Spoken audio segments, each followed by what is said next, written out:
आज हम vaccination and immunisation part पढ़ेंगे, जो हमारा ह्यूमन हेल्थ वाला चैप्टर चल रहा है इसका। इससे पहले हमने एक्वायर्ड इम्यूनिटी पढ़ा था कल लास्ट क्लास में, एक्टिव इम्यूनिटी, पैसिव इम्यूनिटी पढ़ा था। तो आपकी जो वैक्सीन्स हैं, वैक्सीनेशन आपका सबका हुआ होगा, वो आपके किस प्रिंसिपल पर काम करती हैं, कैसे काम करती हैं, ठीक है, क्या होती हैं वैक्सीन, ये आपको यहाँ पर बताया जाएगा। तो हेडिंग है आपका vaccination and immunization. The principle of immunization और vaccination is based on the property of memory of the immune system. In vaccination, देखो इस किस बात पर काम करती हैं, इज बेस्ड ऑन, आपसे पूछ सकते हैं बेस्ड ऑन, किस पर बेस्ड है, ऐसे क्वेश्चन पूछ सकते हैं। तो ये आपका किस पर बेस्ड है, मेमोरी पर बेस्ड है, मतलब मेमोरी पर डिपेंड करता है। ठीक है, मेमोरी होती है ना, क्योंकि हमने कल बताया था कि जब बी सेल डिवाइड करती हैं तो आपकी प्लाज्मा सेल और मेमोरी सेल बनाती है, उस पर डिपेंड करता है आपका। नेक्स्ट इन वैक्सीनेशन है preparation of antigenic proteins. Vaccination के समय एक एंटीजेनिक प्रोटीन्स लिखा है ऑफ पैथोजन या inactivated pathogen are introduce into the body. देखिए, या तो आप ऐसा करें कि एंटीजन जो जैसे मान लो कोई सपोज करो ये वायरस है, कोई वायरस के ऊपर आपको पता है प्रोटीन का कवर होता है, अंदर जेनेटिक मटेरियल होता है, डीएनए। तो या तो आप इसका जो बाहर पॉलीपेप्टाइड है, प्रोटीन की जो चेन है, उसका जो एंटीजेनिक पार्ट है, उस एंटीजेनिक पार्ट को आप बायोटेक्नोलॉजी की मदद से हूबहू सिंथेसाइज करा लो, बनवा लो, और उसको बॉडी में इंट्रोड्यूस कराओ अपनी वैक्सीनेशन में।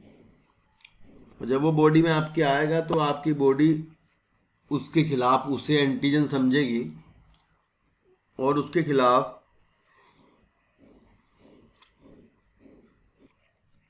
एंटीबॉडी बनाएगी। अब वो एंटीबॉडी जो बनेगी उसकी मेमोरी सेल भी बनेगी फ्यूचर के लिए। जैसा आपको पता है कि एंटीजन आता है, एंटीजन रिकॉग्नाइज किया जाता है, रिकॉग्नाइजेशन के बाद एंटीजन की एंटीबॉडी बनती है, साथ में मेमोरी सेल भी बनती है। मेमोरी सेल फ्यूचर में सेकेंडरी एनामनास्टिक रेस्पॉन्सेस के लिए ज़रूरी होती हैं। सेकेंडरी रेस्पॉन्सेस तेज़ी से आते हैं, फिर आपको बार बार आपकी बॉडी को टाइम नहीं लगता है दोबारा एंटीबॉडी बनाने में, दोबारा मेमोरी सेल फटाफट आपके एंटीबॉडी बना देते हैं। तो इसलिए आपके क्या करते हैं, इसलिए आपको वैक्सीन इंट्रोड्यूस की जाती हैं। तो सीधी बात है, बॉडी का पागल बनाने जैसी बात है। मतलब आप उसको फूल बना रहे हो और आप क्या कर रहे हो, आप उसको पैथोजन के जैसा दिखा रहे हो, पर वो पैथोजन नहीं है, या अगर वो पैथोजन है भी तो वो वीकेंड, इनएक्टिवेटेड, या एक शब्द इसके लिए और है attenuated pathogen. Live attenuated pathogens are vaccine. आप पैथोजन को लो, उसकी शक्तियां कमज़ोर कर दो, उसकी शक्तियां कमज़ोर कर दोगे तो वो आपका जो है अंदर जाएगा, आपकी बॉडी उसके खिलाफ काम करेगी, तो आपकी बॉडी जीत जाएगी, विन कर जाएगी, मार देगी उसको और मेमोरी बना लेगी। तो यहाँ लिखा है कि the antibody produced against the body against the antigen would neutralise the pathogenic agents during actual infection. The vaccine also generate memory B and T cell that recognise the pathogen quickly. क्योंकि vaccine में आपने दिया ही वही है, pathogen दिया है या फिर एंटीजेनिक पेप्टाइड दिया है, उसके खिलाफ आपकी बॉडी एंटीबॉडी बनाएगी, मेमोरी सेल बनाएगी, memory B cell, memory T cell, और जब सब्सिक्वेंट एक्सपोजर आएगा एंटीजन का दोबारा से, तो तुरंत क्या होगा, आपकी बॉडी तुरंत प्रभाव से एंटीबॉडी बनाना शुरू कर देगी और उस एंटीजन को ख़त्म कर देगी, और आपको पता भी नहीं चलेगा कि कब आपकी बॉडी में कोई एंटीजन अंदर घुसा था या कब नहीं घुसा था। If a person is infected with some deadly microbes to which quickly immune response is required in tetanus, like जैसे टेटनस में क्विक इम्यून रिस्पॉन्स चाहिए होता है, तो मान लो अगर टेटनस हुआ मान लो किसी को, तो बॉडी उसकी मान लो 2-4 दिन बाद यार आराम से एंटीबॉडी बनाएगी, उसके टॉक्सिन्स के खिलाफ एंटीबॉडी बनाएगी, तो इट विल टेक टाइम। तो ऐसे में एंटी टेटनस सीरम ATS का इंजेक्शन जो होता है वो दिया जाता है, जिसमें कि परफॉर्म्ड एंटीबॉडीज होती हैं। देखिए अगर मान लो जैसे टेटनस हो, मान लो किसी को कट लग जाता है तो उसको लगता है मुझे टेटनस हो जाएगा, वो जाता है इंजेक्शन लगवाता है, तो उसको वो एंटीबॉडीज़ का इंजेक्शन दे देते हैं, जिससे कि अगर मान लो इसकी बॉडी में एंटीजन गया भी होगा तो इसकी बॉडी काम करेगी या नहीं करेगी, इसकी बॉडी जो है एंटीबॉडी बनाएगी या नहीं बनाएगी, इट टेक्स टाइम। डायरेक्टली जो है उसकी बॉडी में तुरंत ही सीधे ही उसके खिलाफ हमने जो मोनोक्लोनल एंटीबॉडी बनाने का जो तरीका है जो हम बायोटेक्नोलॉजी में सीखते हैं, उससे हमने उस एंटीजन के खिलाफ, टेटनस के टॉक्सिन्स के खिलाफ एंटीबॉडी बनवा रखी हैं पहले ही, हम उनको डायरेक्टली बॉडी में इंजेक्ट कर देंगे, ठीक है ना। तो यानी कि इसको एंटीटॉक्सिन कह रहे हैं। आप preparation of containing antibody to the toxin, the toxin that is release by the tetanus, उसके अगेंस्ट जो है काम करती हैं। तो ये आपका इस तरह का जो वैक्सीनेशन है जिसमें आप डायरेक्ट एंटीबॉडी दे रहे हो, ये आपका एक्टिव इम्यूनिटी नहीं करता है, ये आपका क्या करता है, पैसिव इम्यूनिटी जनरेट करेगा, ठीक है ना। ये पैसिव इम्यूनाइजेशन हुआ, पैसिव इम्यूनिटी जनरेट करेगा, क्योंकि इससे क्या होगा, आपके अंदर मेमोरी सेल नहीं बनेगी, इससे आपके अंदर मेमोरी नहीं बनेगी। मेमोरी तब बनती जब एंटीजन जाता, उसके खिलाफ बॉडी काम करती। अभी हमने क्या किया है, एंटीजन के खिलाफ डायरेक्टली हमने बाहर से बनवा करके एंटीबॉडी अंदर डाल दी है, परफॉर्म्ड एंटीबॉडीज। तो एंटीटॉक्सिन आपका जो हुआ वो क्या हुआ, पैसिव इम्यूनाइजेशन हुआ। या फिर आपसे पूछेंगे एंटीटॉक्सिन्स क्या हैं, तो एंटीटॉक्सिन मतलब परफॉर्म्ड एंटीबॉडीज हैं, ठीक है ना। या फिर जैसे एंटी टेटनस सीरम होता है, that is antitoxin. Even in case of snake bite, अगर सांप के काटने पर भी बात करें, the injection which is given to the patient contain performed antibodies against the snake venom. Injection जो होता है उसके अंदर स्नेक विनम के खिलाफ एंटीबॉडीज होती हैं। This type of immunisation is called as the passive immunisation. समझ आई ना बात आपको। पैसिव आपका अलग होता है, पैसिव में डायरेक्ट एंटीबॉडी देते हैं, एक्टिव में आपकी एंटीजन देते हैं या एंटीजेनिक पेप्टाइड देते हैं या उस एंटीजन का एंटीजेनिक पार्ट देते हैं, ठीक है ना। चलिए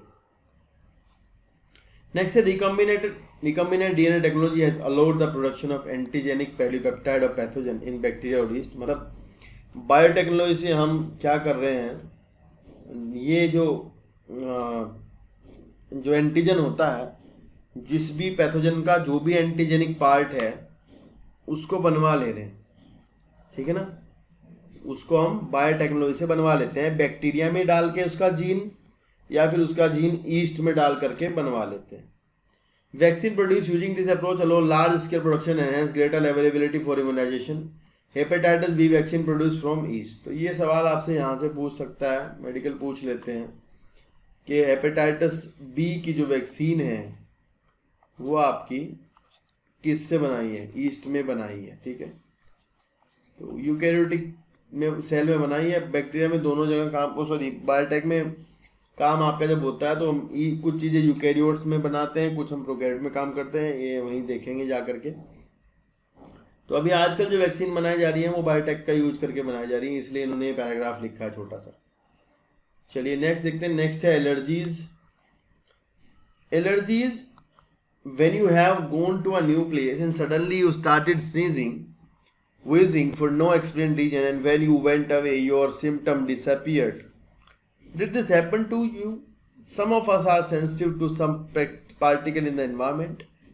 कुछ को देखना कभी बाहर जाएंगे छींके आएंगी, किसी को खांसी हो रही होती है, या फिर किसी को गांव में खेत में लेके चले जाएं तो वहाँ बहुत तरह की उसको बुखार भी हो जाता है इवन, ठीक है ना।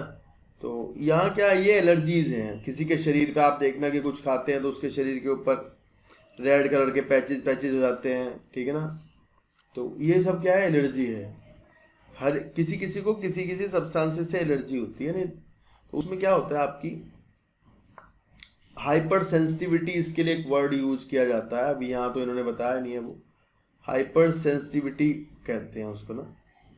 तो लाइक यहाँ लिख देते हैं कि भाई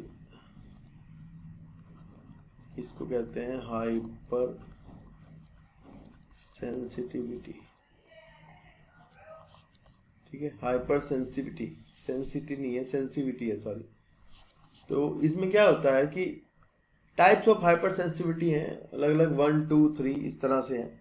तो यहाँ तो कुछ ऐसे जिक्र नहीं किया गया, यहाँ तो थोड़ा सा बताया गया है कि भाई आपको हाइपर सेंसिटिविटी जब होती है एलर्जी के टाइम पर, मतलब आपकी बॉडी क्या है कि ज़्यादा ही कुछ एक्शन लेने लगती है चीज़ों के खिलाफ ना, उसको हर एक चीज़ एंटीजेनिक हो जाती है, एंटीजेनिक प्रॉपर्टी शो करने लगती है, उसके खिलाफ वो एंटीबॉडी बनाने लगती है, और ठीक है ऐसा होता है।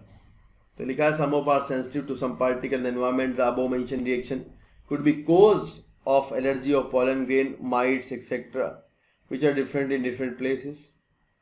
The exaggerated response of the immune system to certain antigen present in the environment is called as the allergy, and the substance to which such as immune system is produced are called as the allergen.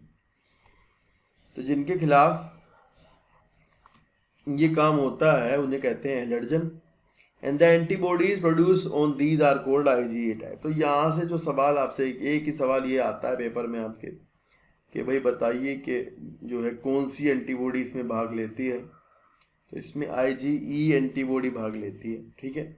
Common example of allergens are mite in dust, pollen grains, animal blend dander उनके ऊपर से जो उतरता है। And symptom of allergic reaction include sneezing होती है, watery eyes हो जाती हैं, पानी नाक से पानी चलने लगता है, एंड डिफिकल्टी इन ब्रीदिंग हो सकती है, अस्थमा वगैरह, ठीक है। Allergy due to the release of chemical like histamine, देखिए वहाँ ये आपको बता देता हूँ मैं, ये इंपॉर्टेंट लाइन है कि कुछ जो आपकी सेल्स होती हैं लाइक उनको मस्ट सेल कहते हैं, they will secrete the histamine और सीरोटोनिन, लाइक ये आपके जो है वैसो डायलेटर वैसो कंस्ट्रिक्टर का काम करते हैं। यहाँ अच्छा लिखा है इन्होंने, मास्ट सेल आगे लिखा है। ये सवाल आता है आपसे पूछते हैं कि भाई मास्ट कौन सिक्रेट करता है इनको, मास्ट सेल सिक्रेट करती हैं।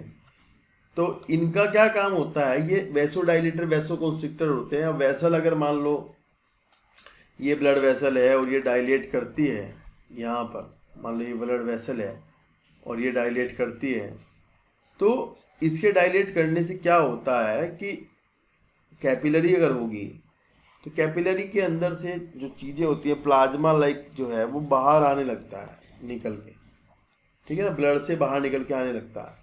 और यहाँ जब ये चौड़ी हो जाती हैं तो यहाँ जहाँ पर ये ब्लड वेसल मान लो वेसल डायलेट कर गई ऐसे इतनी बड़ी होगी मान लो, तो यहाँ जो है ज़्यादा आरबीसी आ जाएंगी,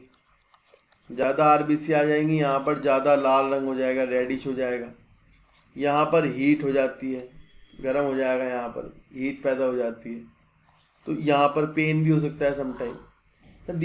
ये इस तरह का रेस्पॉन्स आता है तुरंत ही, तो इसलिए वहाँ लाल भी हो जाता है कई बार वहाँ जैसे नाक से पानी चलने लगता है, वो इस तरह के सिम्टम वो इसकी वजह से होते हैं हिस्टामिन की। तो इसके दवाई जो दी जाती है वो आपको एंटी हिस्टामिन दी जाती है या फिर एड्रेनालिन दिया जाता है, ये आपको आगे बताएंगे। लिखा for determining the cause of allergy the patient is expose to और injected with very small dose of possible allergen. ये चेक करने के लिए कि इसको किससे एलर्जी है उनको जरा सा एलर्जन दिया जाता है। And the reaction studies, reaction की स्टडी की जाती है। The use of the drug like anti histamine, ये सवाल आपसे आएगा कि कौन सी ड्रग का यूज करते होते हैं, इंपॉर्टेंट क्वेश्चन है। Anti histamine, adrenaline and steroid quickly reduce the symptom of allergy. तो ये लाइन आप याद रखेंगे जरूर, इसमें से आप याद रखेंगे कि सिम्टम क्या होते हैं एलर्जी के, कौन सी एंटीबॉडी इसमें भाग लेती हैं, एलर्जी क्या है, एलर्जेंस क्या है, दवाई का नाम क्या है जो दी जाती है, किस केमिकल की वजह से ऐसा होता है, तो हिस्टामिन सीरोटिन की वजह से होता है, इसके खिलाफ देते हैं एंटी हिस्टामिन। तो जो आपके अस्थमा वगैरह की जो दवाइयाँ दी जाती हैं उनमें जो है एंटी हिस्टामिन रहता है, ठीक है, वो तुरंत ही काम करता है। एंटी हिस्टामिन जो होते हैं वो तुरंत ही एलर्जी कम करते हैं। तो स्टेरॉइड्स भी दिए जाते हैं, ठीक है। Somehow modern day lifestyle has resulted in the lowering of immunity and more sensitivity to allergens। तो आजकल क्या है कि इम्यूनिटी जो है वो कम होती जा रही है और एलर्जेंस के लिए ज़्यादा सेंसिटिव हम होते जा रहे हैं।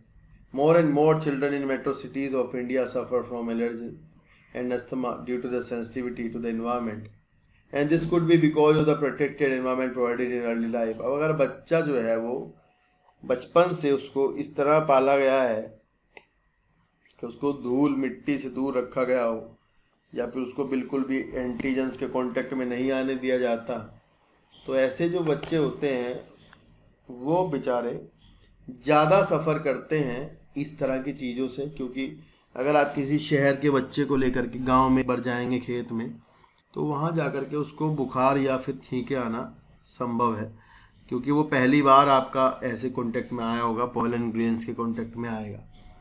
तो इसलिए जो प्रोटेक्टेड एनवायरनमेंट वाले होते हैं ज़्यादा बीमार होते हैं। इसलिए आप देखा होगा आपने कि कोरोना अभी हुआ है, तो जो इंग्लिश कंट्रीज़ हैं, जो दूसरी कंट्रीज़ हैं जहाँ ज़्यादा साफ़ सफाई है और ज़्यादा प्रोटेक्टेड एनवायरनमेंट में लोग रहते हैं, वहाँ ज़्यादा डेथ हुई हैं as compare to the Pakistan, India और ऐसी जो कंट्रीज़ हैं उनमें, ठीक है।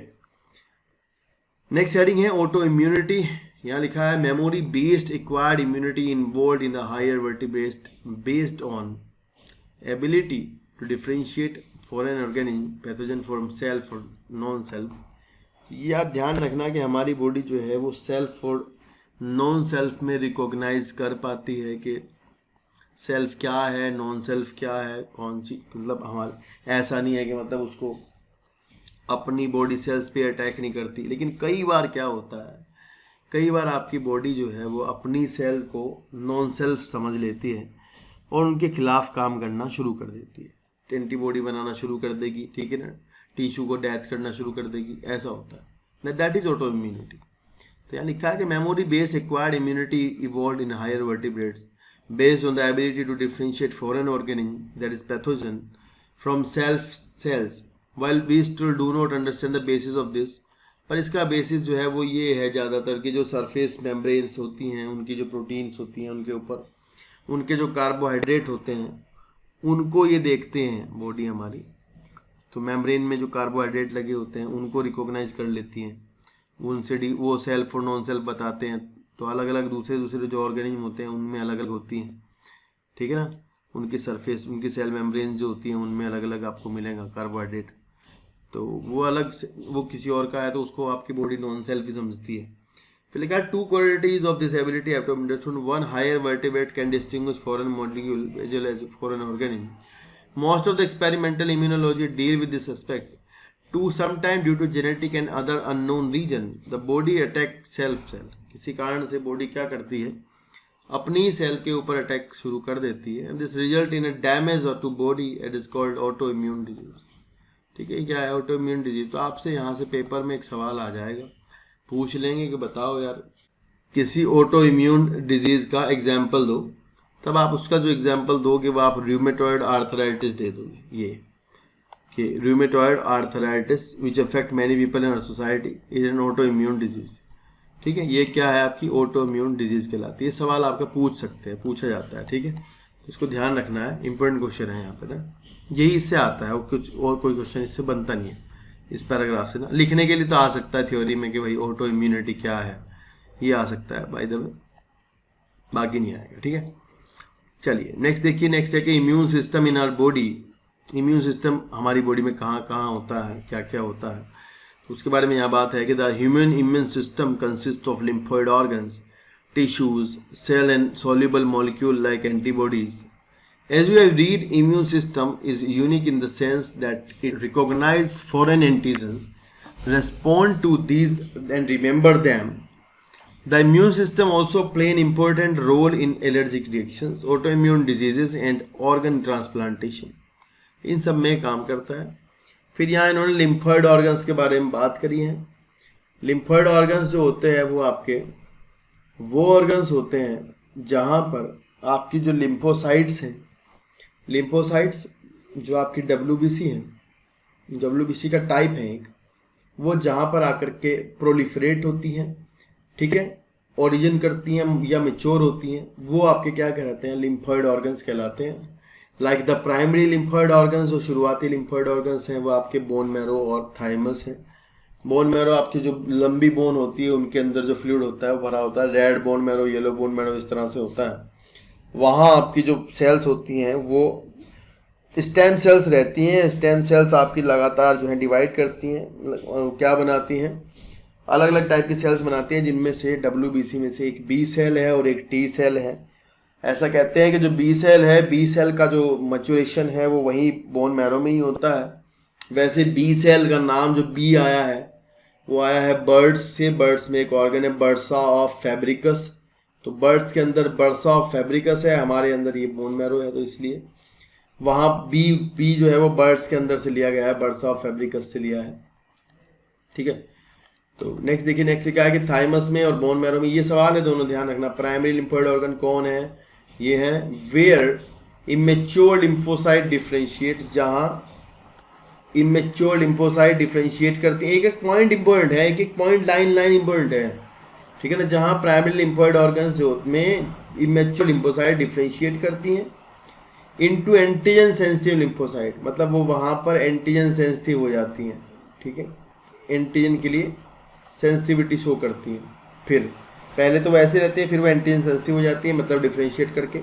आफ्टर मैच्योरेशन, मैच्योरेशन के बाद the lymphocyte migrate to secondary lymphoid organ, फिर बाद में वहाँ से वो सेकेंडरी लिम्फोइड ऑर्गन की तरफ जाते हैं। लाइक सेकेंडरी आपके होते हैं, जैसे स्प्लीन की बात कर लेते हैं, स्प्लीन आपका सेकेंडरी लिम्फोइड ऑर्गन है। And lymph node, tonsils, pairs patches, ये आपके क्या है, सेकेंडरी लिम्फोइड ऑर्गन है। पेयर्स पैचेस आपको पता है कहाँ होते हैं। पेयर्स पैचेस आपका किसका कैरेक्टर है, ये आपका इलियम का कैरेक्टर है। जो आपकी इंटेस्टाइन है उसका जो इलियम होता है, इलियम का कैरेक्टरिस्टिक फीचर जो है वो आपका क्या है, पेयर्स पैचेस है ना। ये आपकी जो उसकी वो होती है, म्यूकोसा होती है, जो वहाँ उसकी लाइनिंग में मिलता है, ये आपका एक लिम्फोइड टिश्यू है।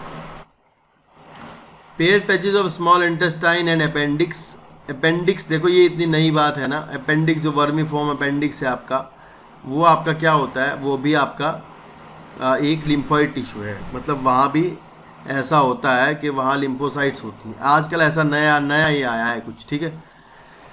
लिखा the secondary lymphoid organ provide the cell site for the interaction of lymphocyte with antigen, मतलब यहाँ पर क्या होता है, लिम्फोसाइट जो है वो एंटीजन के साथ इंटरेक्ट करती है। ये इतना इंपॉर्टेंट है, मतलब देखो कितना इंपॉर्टेंट बात है कि जब आपकी लिम्फोसाइट्स होती हैं वो इसके साथ वो करती हैं, यहाँ मतलब ट्रैप कर लेते हैं इसको, जो आपका एंटीजन होता है ना उसको यहाँ पर ट्रैप कर लिया जाता है इसके अंदर, लिम्फोइड ऑर्गन्स के अंदर। सेकेंडरी लिम्फोइड ऑर्गन उसको ट्रैप कर लेंगे और यहाँ तुम्हारी एंटीबॉडी आ जाएंगी, ठीक है। वो एंटीबॉडी तुम्हारी यहाँ जब पहुँचेंगी, यहाँ पहुँच करके क्या करती हैं, उसको ट्रैप करती हैं और न्यूट्रलाइज करती हैं। ये आप ध्यान रखना, एंटीजन को यहाँ पर ट्रैप किया जाता है और न्यूट्रलाइज किया जाता है, ठीक है। तो यहाँ देखो पढ़ लेते हैं, इंपॉर्टेंट लाइन है बहुत ज़्यादा। लिखा है कि भाई the secondary lymphoid organ provide the site for the interaction. Site मतलब ये युद्ध क्षेत्र है, युद्ध जो लड़ाई जो होगी वो यहाँ होगी, लिम्फोइड ऑर्गन पर लड़ाई होगी, यहाँ ट्रैप किया जाएगा, मारा जाएगा, पेला जाएगा। Which then proliferate and to become effector cell, यहाँ पर आकर के आपकी वो क्या बन जाती हैं, इफेक्टर सेल्स बन जाती हैं, ठीक है, lymphocytes. In the location of various lymphoid organ show की गई है, लिम्फ नोड्स हुए हैं, थाइमस हुए और लिम्फेटिक वेसल्स हुए। The bone marrow is then main lymphoid organ, bone marrow आपका मेन लिम्फोइड ऑर्गन है, जहाँ पर सभी blood cells including lymphocyte are produced. And the thymus is a lobed organ located near the heart beneath the breast bone. The thymus is quite large at the time of the birth, but keep reducing in size with age. उम्र के साथ साथ ये छोटा होता जाता है thymus, ठीक।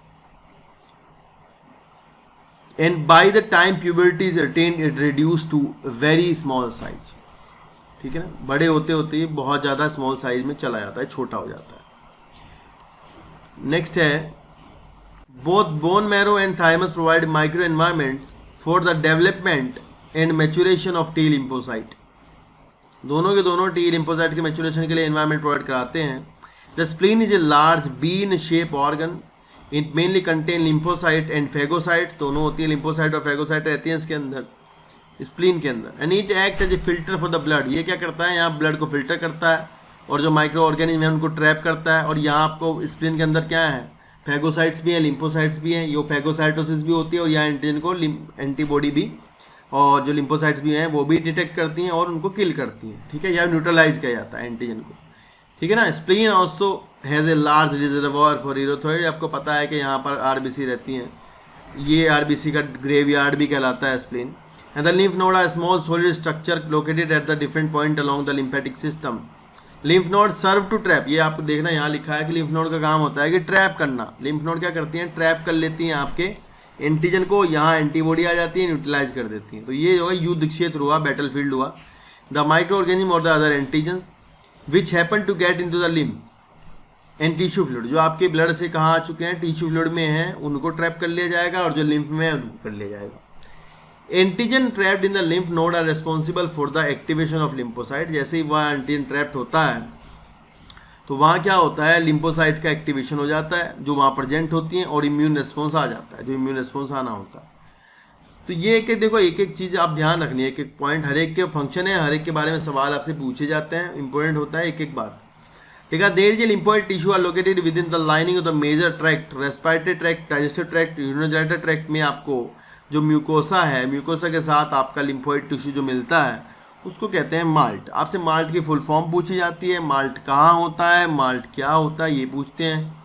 और it constitute the 50% of the lymphoid tissue in the human body, मतलब ये आपकी ह्यूमन बॉडी का 50% को कॉन्स्टिट्यूट करता है, इसका काम है कि 50% कॉन्स्टिट्यूट करेगा, ठीक है ना बात।